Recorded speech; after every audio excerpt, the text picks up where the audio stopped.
Bismillahirrahmanirrahim. Nigériennes, Nigériens, mes chers compatriotes. Voici un an que le Conseil national pour la sauvegarde de la patrie, CNSP, sous ma conduite, a décidé de prendre en main les destinées de notre pays, le Niger.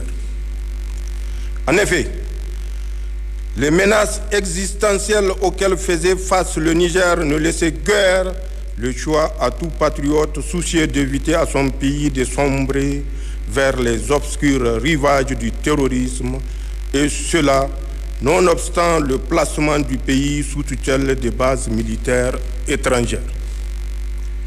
Le pillage de ressources, le passe-droit et le bâillonnement des libertés fondamentales constituaient le brevet du régime déchu, malgré la facette démocratique affichée et vantée par l'ancienne puissance coloniale pour compenser la vassalisation du régime.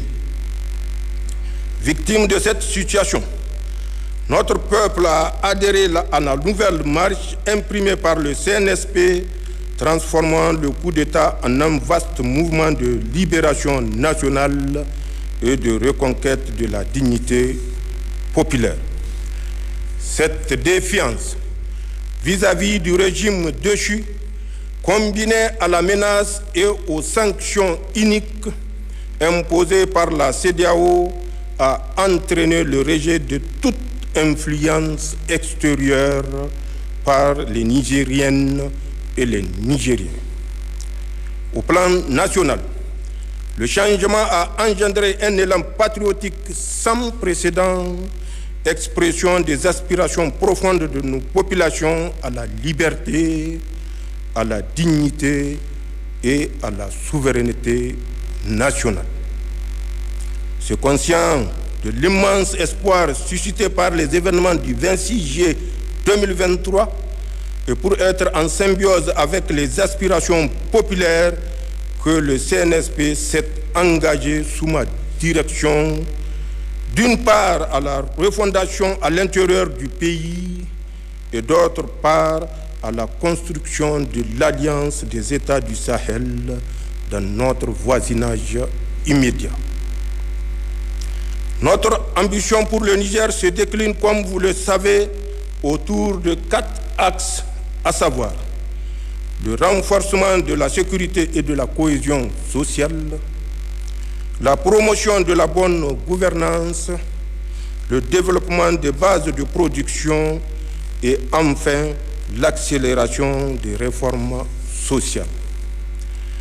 L'adhésion forte de la population à l'élan imprimé le 26 juillet 2023 nous commande ensemble le devoir de réussir l'œuvre de refondation ainsi voulue avec un engagement patriotique sans faille. C'est dans cette optique que j'ai engagé le gouvernement à mettre les mesures et actions nécessaires pour l'aboutissement de la vision portée par le Conseil national pour la sauvegarde de la patrie dans le cadre d'un programme destiné à renforcer notre résilience et assurer le développement des bases de production en tirant les leçons de l'impact des sanctions illégales, iniques, inhumaines d'une CEDEAO aux ordres.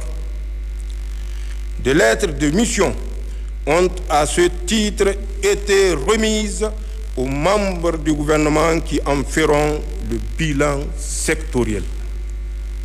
Mes chers compatriotes, au plan de la défense et de la sécurité du territoire, la montée en puissance de nos forces sur les théâtres des opérations ne fait plus aucun doute.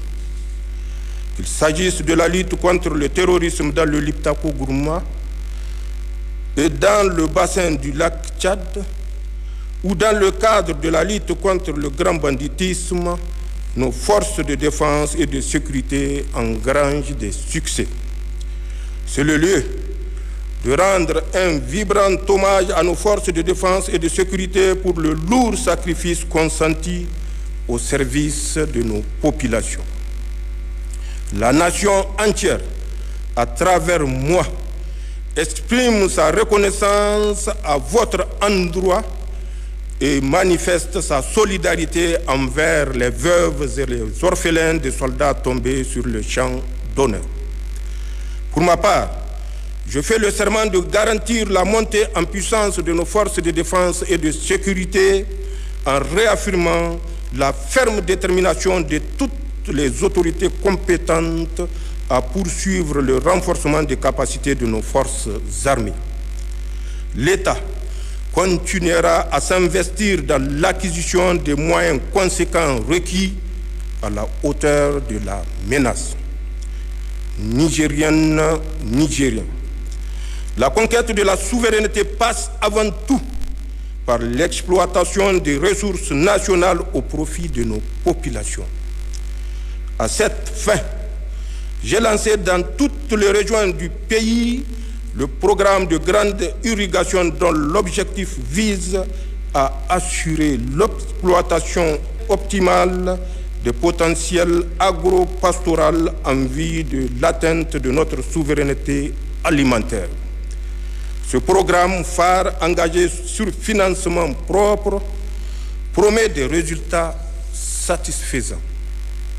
S'agissant de la souveraineté sur nos ressources extractives, elle s'édifiera à travers la promotion du principe de contenu local dont l'objectif réside dans l'obligation faite aux industries minières et pétrolières d'utiliser prioritairement le micro et moyenne entreprise locale et le personnel national. Une ordonnance sera très prochainement adoptée à cet effet. Dans l'affirmation de notre souveraineté, le Conseil national pour la sauvegarde de la patrie entend faire respecter rigoureusement et sans discrimination toutes les dispositions de législation minière et pétrolière. Toute société, minière ou pétrolière, se verra purement et simplement retirer son permis d'exploration ou d'exploitation si elle viole les dispositions réglementaires contractuelles.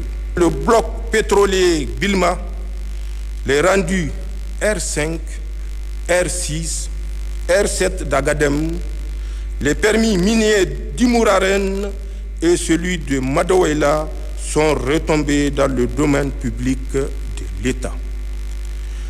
Je puis également vous confirmer le lancement prochain du projet de construction d'une raffinerie de pétrole et d'un complexe pétrochimique à Dosso, ainsi que la création d'un institut de pétrole et de gaz à Zender.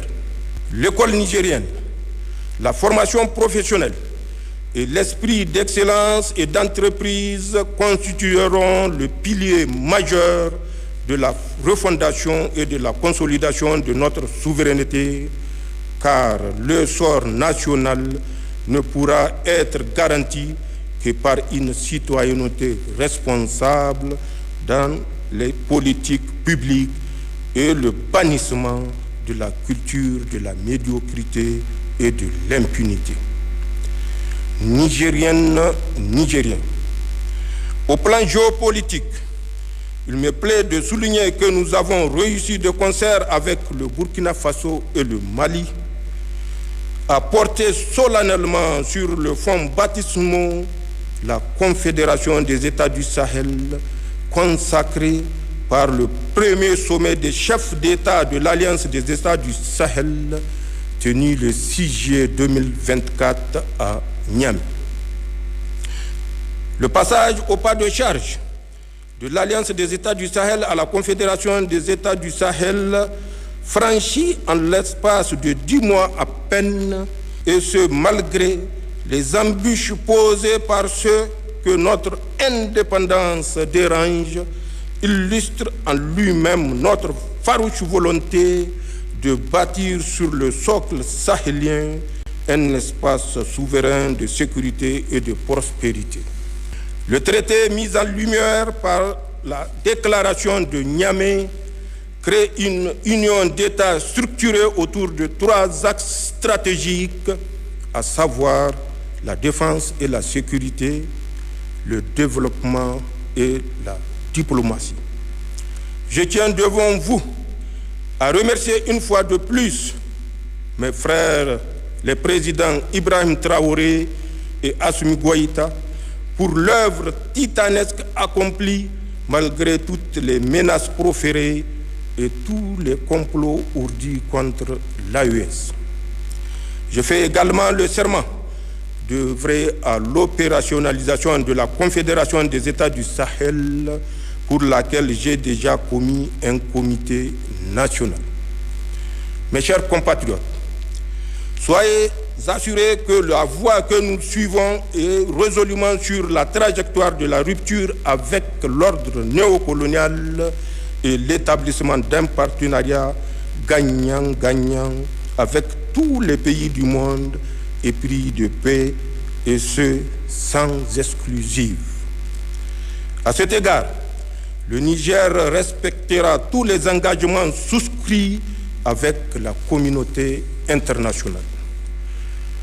La désinformation orchestrée par les organes néocoloniaux et certains compatriotes renégats dans le rôle d'esclaves de salon, selon la formule de mon frère le président Ibrahim Traoré, ne nous détournera pas de notre marche triomphale vers la souveraineté. Aucun État, aucune organisation interétatique ne nous dictera la conduite à tenir, ni son agenda en matière de partenariat stratégique ou diplomatique.